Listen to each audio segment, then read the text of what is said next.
좋은 찬양 감사드립니다. 많이 은혜가 되셨죠? 많이 위로도 되시고 또 새 힘을 얻으시는 또 그런 시간들이 되셨을 거라고 생각을 합니다. 우리 믿음으로 승리합시다. 다시 한번 우리 옆에 계신 분들과 함께 인사하겠습니다. 믿음으로 승리하겠습니다. 감사합니다. 한 주간에 평안하셨습니까? 네, 처음 보는 분들도 계시고 그렇죠? 새로운 얼굴이 또 보입니다. 저 뒤에 잘 오셨어요. 네. 오늘 유난히 위에는 우리 아이들이 자녀들이 위에를 다 채웠습니다. 그냥 오늘이 무슨 날인지 알고 그리고 왔는지. 오늘은 총회가 정한 교사주일이거든요. 그래서 사실은 교회 학교 선생님들의 그 어깨와 짐들이 사실은 많이 무거우실 거예요. 특히 우리 교회에서 섬기시는 선생님들, 그리고 또 우리가 선생 아닙니까? 먼저 하나님 세워주신 스승, 선생된 자들인데 이 교사주의를 통하여서 하나님께서 우리를 선생 삼아 또한 스승으로 세워주신 그 사명, 그 이유, 앞으로 어떻게 하면 좋을까? 어떻게 내가 새 다짐을 가질까? 하는 마음으로 다시 한번 하나님 앞에 결단하고 결심하는 그런 시간이 되기를 간절히 원합니다. 오늘 말씀의 제목은 그리스도 예수의 좋은 일꾼입니다. 좋은 일꾼이 되기 위해서 오늘 어떻게 하면 좋을까? 이제 말씀을 통하여서 여러분 함께 나눌 텐데, 사실은 지금 우리는 어려운 시기를 보내고 있습니다. 많이 어려운 시기를 보내고 있어요. 주변에 질병이 가장 큰 영향력을 미치고 있기 때문에 그것으로 인해서 1부와 2부로 나누어져서 또 예배를 드리고 있고, 우리 교회 학교 친구들도 자녀들도 이곳에 그냥 함께 예배 드리고 있는 상황이 있고, 또 못 나오고 있는 우리 자녀들도 있거든요. 오늘도 가정에서 예배 드리고 있는 가정들도 몇 가정 또 있어요. 아기 안고 또 지금 예배를 드리고 계실 텐데, 이런 어려움들을 우리는 여전히 가지고 살아가고 있습니다. 이러한 눈에 보이는 것도 있지만 오늘 특별히 여러분들하고 함께 나눌 이 어려움들은 바로 무엇이냐면 한국교회에 어려움이 너무 많다라는 거예요. 특별히 교회 학교의 부재, 아이들이 없는 겁니다. 아이들이 모여야 될 애들이 있어야 되는데, 아이들이 모여서 예배를 드려야 되는데 예배를 드려야 될 우리 자녀들이 사라지고 있다라는 겁니다. 그 2020-2040 한국교회 미래지도, 이런 책이 있어요. 이 책을 지으신 그 최윤식 박사님이라고 계신데 이분은 미래학자거든요. 그런데 최윤식 박사님께서 한국교회의 최대 위기의 해를 2028년으로 지금 보고 있습니다. 올해가 2020년이니까 앞으로 8년 후에요. 2028년. 8년의 시간들이 있다라는 거 아닐까요? 이 8년의 시간들을 우리가 준비해야 되는 시간입니다. 준비. 또 어떻게 준비를 해야 될까? 2028년이 되면은 60, 70대가 한국교회의 주력 세대가 될 것이다. 그렇게 이야기를 하고요. 60, 70%가 55세 이상 되시는 그 연령층이 60, 70%가 될 거다. 이제 그렇게 이야기를 합니다. 2028년 그 시점으로부터 해서. 그러면 여러분, 우리 아이들은 어떻게 되겠습니까? 우리 아이들 앞으로 10년 이내에 한국 교회 안에 우리 자라나고 있는 다음 세대가 10년 이내에 3분의 1이 없어지게 될 거다. 그렇게 예측을 하고 있어요. 그리고 2050년이 되면 이제 한 30년 남았잖아요. 30년이 금방 오거든요. 그렇죠? 2050년이 되면은 거의 한국교회의 8, 90%, 한국교회 안에서, 한국교회를 들여다보면 한국교회 안에 교회 학교가 없는 이런 교회가 8, 90% 정도 될 거다. 이렇게 예측을 하고 있어요. 그러니까 상당히 지금 심각한 겁니다. 가장 어려운 건, 교회로서 감당해야 되는 많은 일들 가운데 가장 어려운 것은 교회 안에 다음 세대가 사라지고 있다라는, 너무 심각한 일이다라는 거죠. 여러분, 이런 이야기 들어보셨죠? 신문이나 교계신문, 아니면은 방송국에서 나오는 CTS 뭐 이런 매체에서들도 여러 목사님들께서 아마 이야기하시는 것을 또 들어보셨을 건데, 그럼에도 불구하고 우리는 희망을 찾아야 되죠. 희망을. 마지막 때에 이를 때, 마지막 때가 이를 때, 마지막은 어떻게 온다라고 성경 기록합니까? 도적같이 올 거다. 그때 마지막 때가 도적같이 임하게 될 거다. 그러니 근신하고 깨어 있어라. 그렇게 말씀을 하고 있습니다. 여러분 이 말씀 기억해야 됩니다. 우리는 분명히 지금 이때 마지막 시대를 살아가고 있거든요. 우리가 절감할지는 절감할 수 없을지는 모르겠지만 저와 여러분이 살아가고 있는 지금 이때가 마지막의 때다라는 것을 기억해야 돼요. 현재 그리고 오늘 이 시간에 주시는 그 말씀이 오늘 나에게 주시는 하나님의 부탁의 말씀이다. 당부의 말씀이다. 나에게 다시 새로운 기회를 주시기를 원하시는 하나님의 마음이다 라는 것을 기억하고 우리는 하나님의 마음을 받아 어떻게 내가 세상을 교사로서 다음 세대를 양육하면서 살아갈지 그 삶을 선용하면서 살아갈 수 있어야 된다라는 겁니다. 여러분 우리가 아는 바와 같이 교회학교, 우리 교회학교를 볼까요? 성북교회 안에 교회학교를 한번 보세요. 저는 아주 세밀한 면은 잘 모릅니다. 그냥 눈에 보여지는 것만 제가 보는 거죠. 그런데 많이 미약해요. 여기 우리 자녀들 저 위에 앉아 있거든요. 근데 우리 자녀들 보면은 미안해요. 잘해주고 싶고 잘 먹이고 싶고 좋은 것도 경험시켜주고 싶고 그런 마음이 정말 많은데 다 하지 못하는 것 때문에 미안합니다. 그런데 여기에 먼저 선생이 되어주신 우리 모든 분들께서 우리 사랑하는 아이들 생각하시고 기도하시면서 아이들 어떻게 행복하게 해줄 수 있을까? 이거를 늘 고민해 주셨으면 좋겠습니다. 그래서 좋은 스승이 되어줘야 되지 않겠습니까? 좋은 스승이 되려면은 여러분 우리가 이 아이들을 다시 한번 돌아보고 만나면 쓰다듬어주고 지금은 뭐 질병 때문에 이렇게 손 대기도 좀 어렵지만 그래도 말로 따뜻하게 너그러운 눈빛으로 우리 사랑하는 자녀들 바라봐 주시면 이 아이들이 그 눈빛을 기억할 겁니다. 그렇죠? 우리 자녀들, 우리 어르신들이 우리 아버지, 어머니 또 선생님들께서 이렇게 격려해 주시면 좋겠죠? 맞아요. 저기 위에서 고개를 힘차게 흔들고 있어요. 맞아요. 우리 애들은 그거를 바라고 있어요. 그럼에도 불구하고 교회가 어렵지만 한국교회 안에 다음 세대들이 사라지고 있지만 그래도 해답은 무엇이냐? 교회학교가 해답이다. 그렇게 말하고 있어요. 역설적이잖아요. 아무런 희망이 없는데 교회학교가 희망이다 라고 이야기를 하고 있는 겁니다. 그러기 위해서 영향력이 있어야 됩니다. 여러분 그 영향력을 누가 가장 먼저 가지고 있어야 될까요?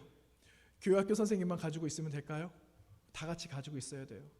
먼저는 1차적으로는 교회학교 선생님들이 해당이 또 되겠지만 그거를 교회학교 선생님들에게 다 드리면 굉장히 부담이 될 거거든요. 그래서 그 부담을 다 같이 짊어지는 거예요. 우리가 선생된 귀한 사명을 가지고 같은 마음으로 감당할 수 있어야 되는 거죠. 여러분 그 사명이 무엇일까요? 여러분 이런 말이 있습니다. 한평생을 살면서 한 명의 진정한 스승과 10명의 좋은 친구와 100권의 좋은 책을 기억하는 그 사람은 삶이 성공한 사람이다. 이런 말이 있어요. 여러분 한 분의 스승이 있으십니까? 기억하실 만한? 많이 계실 거예요. 그렇죠? 10명의 내 친구가 있으세요? 언제든지 찾을 수 있는 친구. 그 친구 있으시죠? 그리고 100권의 책. 나는 책하고 담 쌓고 사는데 여러분 한 달에 한 권 정도는 같이 한번 볼까요? 앞으로? 한 달에 한 권씩. 그렇게 해서 한 달에 한 권, 12권, 1년이면 12권. 나는 좀 열심히 보겠다. 한 달에 2권, 그러면 24권. 이렇게 갈 수도 있겠지만 어쨌든 좋은 스승, 좋은 친구, 인생의 좋은 책들도 많이 만나셔서 여러분 좋은 선생님들이 다 되시기를 간절히 원합니다. 여러분 그러기 위해서 오늘 3가지 나눕니다. 첫 번째, 좋은 선생님은 좋은 리더십을 가진 사람이 좋은 선생님이라는 겁니다. 시중에 수많은 책들이 나와 있잖아요. 자기계발서 이야기들 이런 책들이 굉장히 많이 나와 있어요. 인문학 이런 책들도 요즘 많이 나오고요. 사람들이 굉장히 관심을 많이 가져요. 자기계발하기 위해서, 좀 더 성장하기 위해서. 근데 그 책들 가운데 리더십에 관한 책이 상당히 많이 나와 있다라는 거 아십니까? 그 책이 굉장히 많이 나와 있어요. 어느 책이든 다 괜찮은 것 같아요. 그분들이 책을 쓸 때 얼마나 고심했겠습니까? 얼마나 탁월한 그 글들을 쓰기 위해서 미사여구를 잘 쓰기 위해서 좋은 단어들을 선택하고 얼마나 애를 썼겠습니까? 시중에 나와 있는 책들은 정말 좋은 책들이에요. 그런데 그 자기계발서 가운데 그 리더십에 관한 책들을 쓰고 계시는 모든 분들의 공통점, 그 한 가지는 섬김이라는 거예요. 섬김의 리더십을 모두가 다 이야기하고 있다라는 겁니다. 여러분, 이 말은 사람의 그 마음을 잘 읽어주는 거예요. 그 마음을 내가 잘 받아주는 겁니다. 그런데 여러분, 그 사람의 마음을 사는 일이 얼마나 어렵습니까? 그렇죠? 근데 사람의 마음을 내가 사고 그 사람의 형편을 들여다보고 그 삶 속에 내가 같이 들어가 있으면 얼마든지 우리는 섬김의 리더십을 발휘할 수 있다라는 것을 많은 책들이 이야기를 하고 있는 공통된 주제라는 거예요. 여러분, 우리가 읽지는 않았어도 마가복음 9장의 말씀에 보시면 마가복음 9장 33절 이하의 말씀에 예수님께서 가버나움으로 들어가시거든요. 가버나움, 예수님께서 많은 이적과 기사를 펼치셨던 여러 동네 가운데 하나예요. 가버나움이라는 작은 마을로 들어가셨는데 예수님께서 제자들하고 이렇게 들어가시다가 제자들이 서로 자기들끼리 이야기하는 것을 보시게 된 거예요. 그 나중에는 예수님이 물어보시죠. 얘들아, 그런데 내가 가만히 보니까 너희들이 무슨 이야기를 하는 것 같았어. 무슨 이야기 했냐? 하고 물어보셨거든요. 그랬더니 9장 34절 말씀에서 제자들이 떡하니 말하지 못해요. 조금 뜸을 들입니다. 그러면서 이렇게 이야기하죠. 예수님, 우리가 12명이 여기 있잖아요. 그런데 누가 큰지 서로 그거를 이야기하고 있었습니다.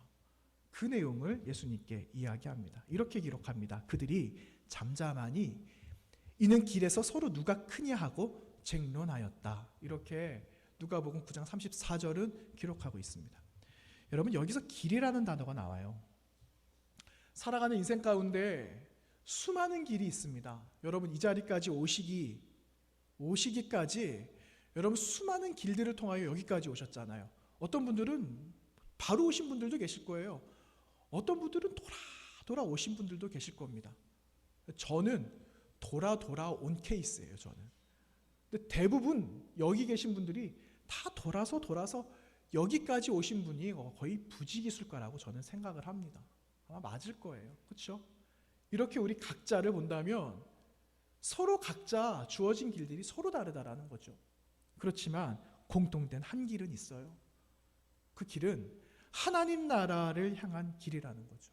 우리 모두가 여기에 100명이 있다면, 200명이 있다면 이곳의 모든 사람들이 같이 품고 가는 그 길은 하나님의 나라를 향하는 오직 한 길밖에 없다라는 겁니다. 그래서 하나님의 나라를 가는 그 길은 누가 크든지 적든지 이거는 아무런 관심이 없고 아무런 소용이 없다라는 거예요. 중요하지 않다라는 겁니다. 왜냐하면 예수님도 그 길 걸어가셨거든요. 예수님께서 걸어가신 그 길도 십자가의 그 길, 죽으러 가시는 그 길이셨기 때문에 크건 작건 예수님께는 중요한 것이 아니었다라는 겁니다. 그러니까 예수님께서 그 말씀을 들으셨을 때 아이고, 이 녀석들 봐라. 얘들 몰라도 한참 모르네. 야, 그 길이 무슨 길인지는 너희들이 알구나 말하는 거냐? 그렇게 예수님께서 아마 웃으셨을지도 모르겠습니다. 그 이후에 예수님께서 35절 그 37절 말씀에서 이렇게 말씀하세요. 예수께서 앉으사 12 제자를 불러서 이르시되 누구든지 첫째가 되고자 하면 무사람의 끝이 되며 무사람을 섬기는 자가 되어야 하리라. 누구든지 내 이름으로 이런 어린아이 하나를 영접하면 곧 나를 영접하며 누구든지 나를 영접하면 나를 영접함이 아니요 나를 보내신 이를 영접함이니라. 이렇게 기록하고 있습니다. 여러분, 하나님을 섬기고 하나님을 예배하고 또 하나님을 영접하는 일은 우리가 말로 또 이곳에 함께 모임으로 인해서 그 이름을 영광을 올려드릴 수가 있어요. 하나님의 이름을. 그런데 여러분, 우리가 연소자를 섬기는 일, 나보다 좀 연령이 좀 낮은 사람, 나보다 좀 지혜가 부족한 사람, 이런 사람들을 섬기는 일이 여러분 쉽겠습니까? 어렵겠습니까? 그것은 그렇게 쉬운 일은 아니라는 겁니다. 여러분, 주중에 그 캄보디아 선교사님하고 통화를 좀 했던 적이 있습니다. 김철환 선교사님 잘 아시죠? 네. 김철환 선교사님은 제가 여기 오기 전에도 목사님에 대해서 알고 있었어요. 섬겼던 교회에서 김철환 선교사님 같이 후원하고 했었거든요. 근데 선교사님하고 이렇게 같이 메시지를 주고받고 또 통화도 잠깐 하기는 했지만 제 마음이 불편했습니다. 왜 불편했을까요? 너무 깍듯하게 대해주시는 거예요. 새카만 후배거든요. 저는 새카만 후배지요. 아들뻘 같은 사람이 성북교회 와가지고 사역을 하고 있으니 미리 와서 인사 못 드렸다고 죄송하다고 목사님 그렇게 말씀하시는 겁니다. 제가 좌불안석이었습니다. 너무 마음이 불편했어요. 여러분, 목사님께서 무슨 다른 목적이 있으셔서 그러셨을까요? 그렇지 않거든요. 누구에게나 동일하게 그러한 섬김과 좋은 섬김의 리더십을 보여주시니까 그것을 보고 느끼는 제 마음에는 어떤 마음이 들겠습니까? 그래, 섬기는 것이 이런 게 섬기는 거구나. 뭐 대단한 게 아닌데, 그래 내가 나를 조금 더 낮춰도 되는 일인데 이렇게 섬기는 거지 하고 영향력을 받게 되는 겁니다. 영향력을 받고 배우고 나도 이렇게 살아가야 되겠다. 그런 마음의 결심을 하는 거죠. 여러분, 이거예요. 내가 높아지기를 원하면 성경은 뭐라고 말합니까? 야, 네가 먼저 섬겨야 돼. 네가 높아지기를 원하면 네가 낮아지면 되는 거야. 이거를 성경은 불문율처럼 우리에게 말씀해 주시고 가르쳐 주고 있는 건 아닙니까? 그래서 우리 주님도 제자들을 섬기셨어요. 제자들 앞에 무릎을 꿇으셨어요. 그리고 대야에 물을 떠서 제자들을 깨끗하게 섬겨주시고, 야, 내가 이렇게 섬겼잖아. 그러니까 너희도 나처럼 섬길 수 있어야 돼. 이거를 몸소 보여주셨다라는 것입니다. 선생이 되신 사랑하는 여러분, 또한 이곳에 계시는 교회학교 선생님, 세상의 기준과 하나님의 나라의 기준은 달라요. 세상에 정해놓은 기준과 하나님께서 우리에게 말씀해 주신 기준은 다르지만, 여러분, 세상에 있는 사람도 겸손한 사람을 원합니다. 섬기는 사람을 찾고 있어요. 좀 너그러운 사람을 찾고 있어요. 마음이 따뜻한 그런 마음을 가진 사람을 바라보면서 그들도 감동을 받거든요. 그런데 여러분, 그 사람들이 그리스도인이라면, 그분들이 여러분과 저라면 그분들은 그 선한 영향력을 받고 감동할 수밖에 없는 겁니다. 그 교회 사람이 성북교회 교인들이라면 여러분, 성북교회에 그 사람들이 안 오고 배기겠습니까? 오겠죠. 와서 도대체 이 교회는 어떤 교회일까? 이 교회 사람들은 어떤 사람들일까? 궁금해서 오지 않겠습니까? 그렇게 해서 함께 좋은 선한 영향력을, 좋은 리더십을 발휘하면서 살아가게 되는 것 아니겠습니까? 여러분, 선한 영향력을 여러분 이제는 우리 교회 안에 세상에도, 그리고 저 위에 중층에 앉아있는 사랑하는 우리 자녀들, 다음 세대들에게도 좋은 영향력으로 섬겨주시고 또한 아낌없이 베풀어주시는 좋은 선생님들이 되시기를 간절히 부탁을 드립니다. 여러분, 두 번째는요, 좋은 선생님이 된다. 이거는 바른 것을 가르치는 겁니다. 바른 것. 잘못된 거 가르치면 안 되잖아요. 바른 것을 가르쳐야죠. 디모데후서 2장 2절 말씀에서 사도 바울은 영적인 아들 디모데에게 이렇게 권면을 했습니다. 또 내가 많은 증인 앞에서 내게 들은 바를 충성된 사람들에게 부탁하라. 그들이 또 다른 사람들을 가르칠 수 있으리라. 이렇게 권면을 했어요. 이 새번역 성경에는 이렇게 번역을 하고 있습니다. 그대가 많은 증인을 통하여 나에게서 들은 것을 믿음직한 사람들에게 전수하십시오.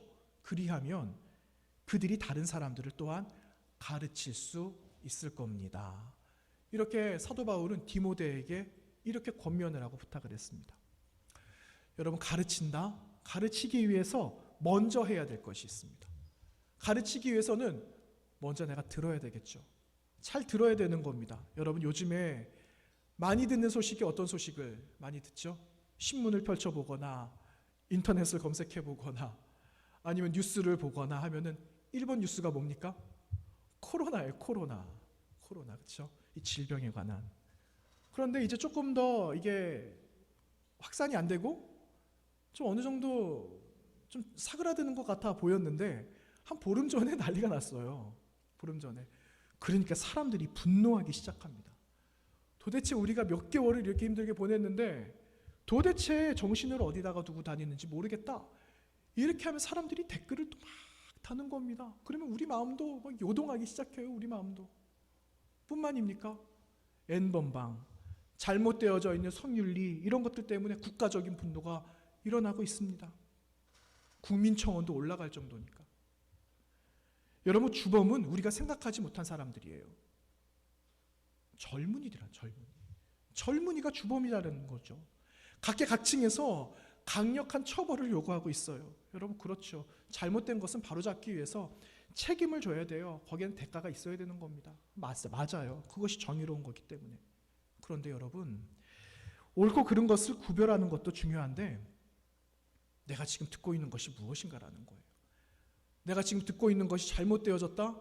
같이 분노한다? 할 수 있겠지만 소식과 세상으로부터 내 마음이 빼앗겨져 버리면 안 된다라는 거예요. 동요할 수 있겠죠. 그렇지만 내 마음의 중심을 내가 지금 어디에 두고 있는지 나를 살펴보아야 한다라는 겁니다. 들은 것과 듣고 있는 것이 영향을 주거든요. 그래서 여러분, 들려오는 것을 가지고 쳐낼 것은 쳐내고 내가 기억할 것은 잘 기억해서 정의롭게 살아갈 수 있어야 된다라는 겁니다.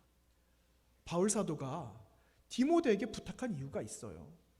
그냥 너 잘 먹고 잘 살고 너 목회해야 되니까 너 그래야 되기 때문에 기억해야 될 바가 이거야 라고 그래서 그 이유 때문에 말한 것이 아니라 에베소 교회에 문제가 있었거든요. 에베소 교회에 무슨 문제가 있었냐면 거짓된 선생들이 있었어요.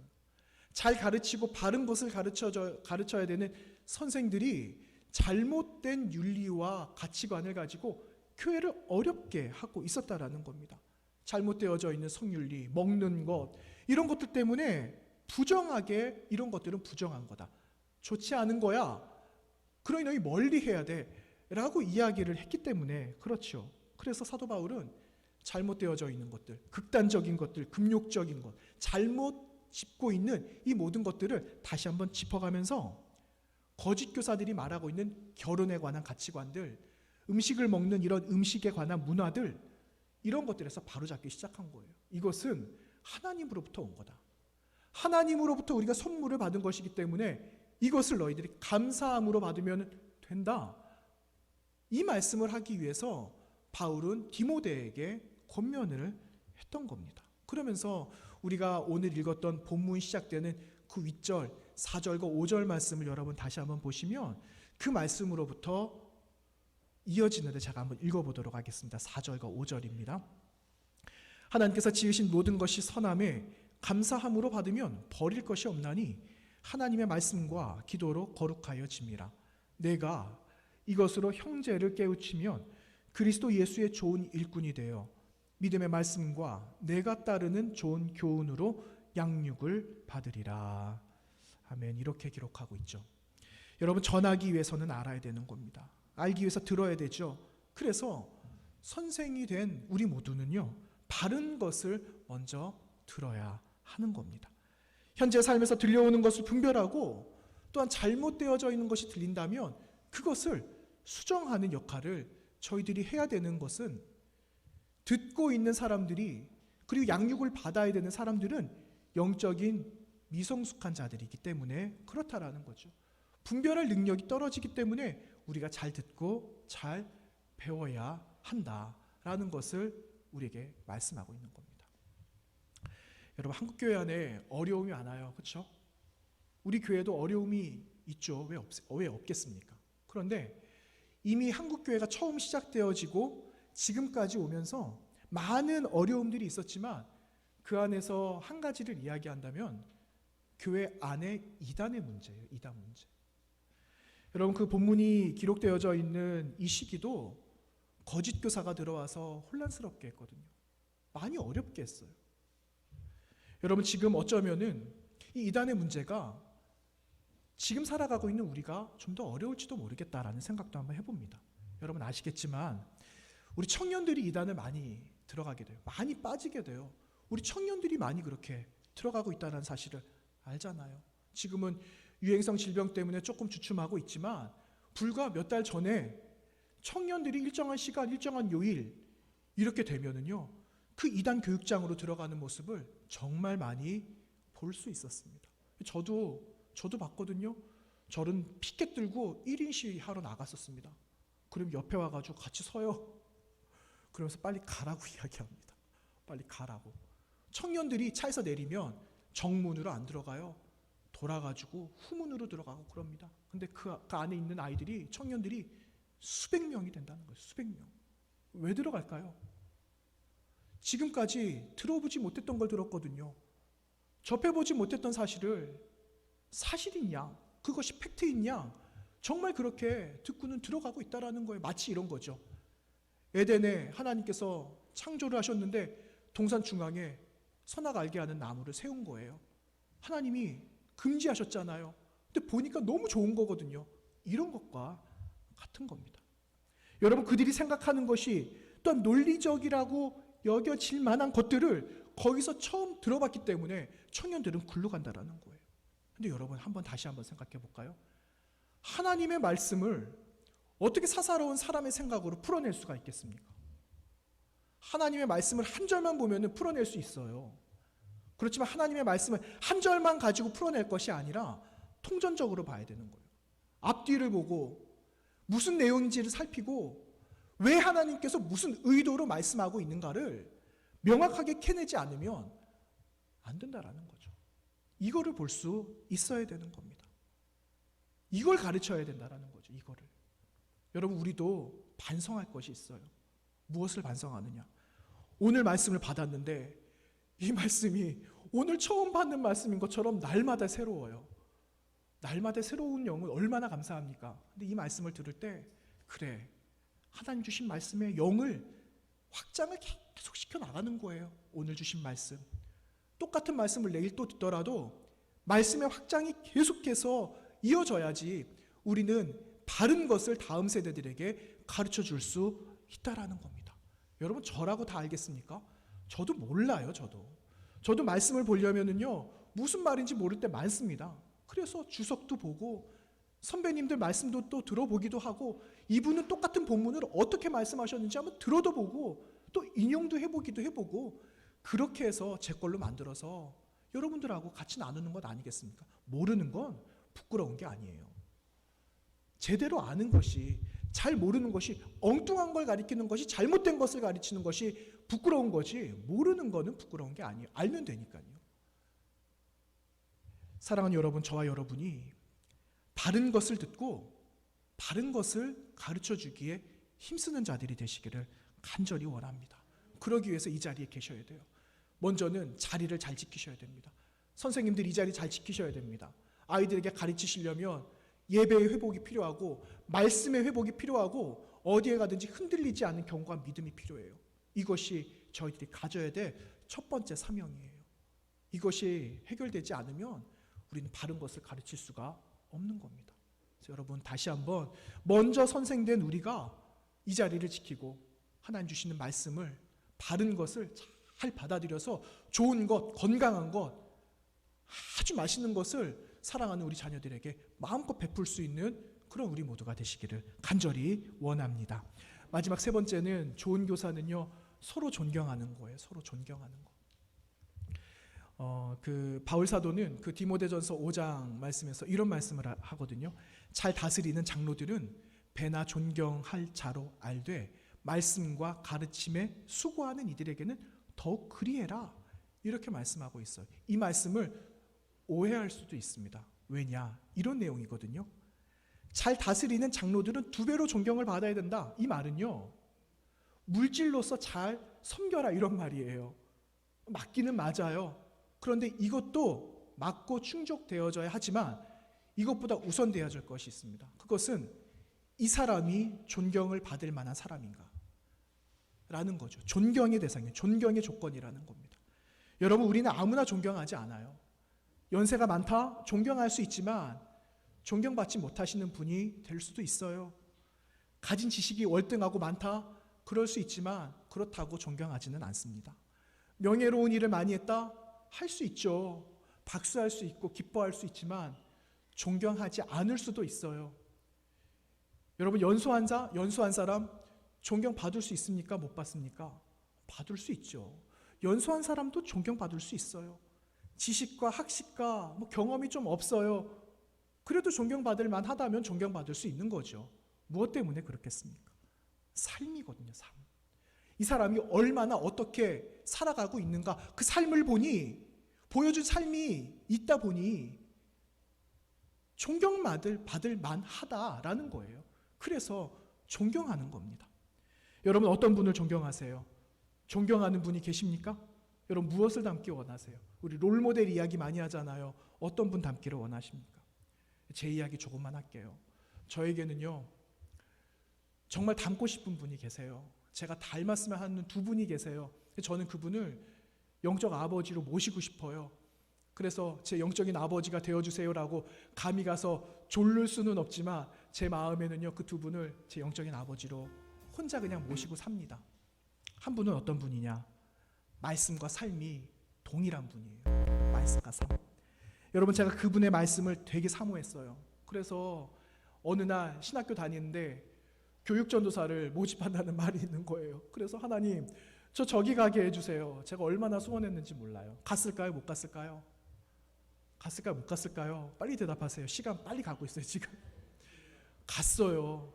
사모하니까 보내주시더라고요. 그래서 갔어요. 그래서 그분을 곁에서 보게 됐어요. 곁에서. 정말 말씀과 삶을 살아가시는 분이셨어요. 저는 그게 충격이었습니다. 그게 충격이었어요. 저도 그렇게 살아가고 싶어서 정말 마음은 다 아는데, 마음은 가지고 있는데 쉬울까요? 어려울까요? 어려워요. 지금도 어렵고 지금도 못 살고 있는 거 아시잖아요. 못 살고 있어요. 그런데 마음에 바람은 있어요. 하나님, 저도 그렇게 좀 살고 싶어요. 그런 마음이 있는 겁니다. 또 한 분은 누구냐 하면 이분은 굉장히 정의로운 분입니다. 정의로운 분. 저는 이분을 알기 전에 이분 별로 안 좋아했습니다. 쉽게 말해서 싫어했어요. 이분을 싫어했어요. 그런데 그분을 알면 알수록 작은 것에 관심을 알고 작은 것이 소중하다라는 것을 가르쳐 주신 분이에요. 함께 아파하셨던 모습들을 보여주시고 사셨던 분이에요. 그래서 사람이 살아가기 위해서는 이거 먼저 해야 돼. 사람이 살려면 이렇게 해야 된다라는 것을 사람이 살아가는 방법을 가르쳐 주신 분이에요. 그분은. 그래서 제게 생긴 게 있습니다. 여러분 핵심 가치라는 말이 있어요. 그렇죠? 처음 들어보신 분도 계시겠지만 핵심 가치라는 말을 요즘 많이 하거든요. 저는 저의 핵심 가치는요, 생명 존중이에요. 생명 존중. 이 두 분을 통해서 배운 핵심 가치가 생명이에요. 저는. 그래서 저는 이 두 분을 정말로 존경하는 겁니다. 그런데 여러분, 제가 존경을 표현할 수 있는 것이 별로 없어요. 여러분, 누군가를 존경하면 아깝지 않습니다. 마음을 다하면 내가 더 하지 못한 것 때문에 더 죄송하고 허전해지는 거예요. 미안해지는 거죠. 더 잘하고 싶어지는 거죠. 근데 여러분, 이 마음을 끝까지 누구를 향해서 가지고 나가느냐? 바로 하나님 아버지께 가지고 나가야 된다라는 겁니다. 하나님 아버지께. 사람은 존경의 대상이거든요. 존경할 수 있어요. 하나님을 존경할 수 있겠습니까? 우리가 뭐라고 하나님을 존경할 수가 있겠습니까? 그러나 하나님을 존경할 수 있죠. 단어를 바꾸어 보면 경외라는 단어로 바꾸어 볼 수 있을 겁니다. 하나님은 경외의 대상이에요. 우리가 존경의 마음을 담아서 하나님을 경외함으로 우리는 그분을 섬길 수가 있는 거죠. 우리는 그렇게 살아가야 되는 건데, 그 마음이 있으면 우리가 서로 존경하고 서로 돌아보고 우리 저 위에 있는 자녀들까지도 존경할 수 있는 그런 마음으로 살아갈 수 있는 것 아닐까요? 여러분, 그 마음으로 오늘 교사주일을 맞이하게 되시기를 간절히 바랍니다. 사랑하는 여러분, 그리고 선생님으로 섬기고 계시는 교사 여러분, 좋은 선생님이 되어주시기를 부탁드립니다. 진정으로 위대한 사람은 떠날 때를 알고 떠나도 그 자리가 아름다운 사람이다. 이 말 우리가 많이 들었잖아요. 그렇죠? 이런 사람이 돼야 돼요. 어렵지만 우리에게 주신 말씀 안에서 나를 보고 그리고 사명을 감당할 때 오늘 말씀에 기록되어져 있는 것처럼 우리는 그리스도 예수의 좋은 일꾼이 될 수 있는 것입니다. 여러분 한 분 한 분이, 또한 저도 믿음의 존경을 받는 사람이 되어서 한국교회와 또 우리 교회 가운데 더 좋은 스승된 자들이 날마다 세워질 수 있도록 여러분 삶의 최선, 믿음의 최선을 다해 주시기를 주님의 이름으로 부탁드리며 축원합니다. 함께 기도하겠습니다. 하나님 아버지 감사합니다. 주님 말씀 앞에 모이게 해주셔서 그 말씀으로 우리에게 도전 주시니 고맙습니다. 믿음의 도전을 가지고 살아갑니다. 우리에게 주신 귀한 다음 세대들을 하나님의 마음으로 잘 섬길 수 있도록 인도하여 주시고, 그러기 위해서 하나님 우리가 있어야 될 자리, 들어야 될 것들 서로 존경하며 살아가는 삶의 모범을 함께 보이며 살아가도록 은혜를 베풀어 주시옵소서. 예수님 거룩하신 이름으로 감사하며 기도하옵나이다. 아멘. 주신 말씀 생각하시면서 찬송가 454장 함께 찬송하겠습니다.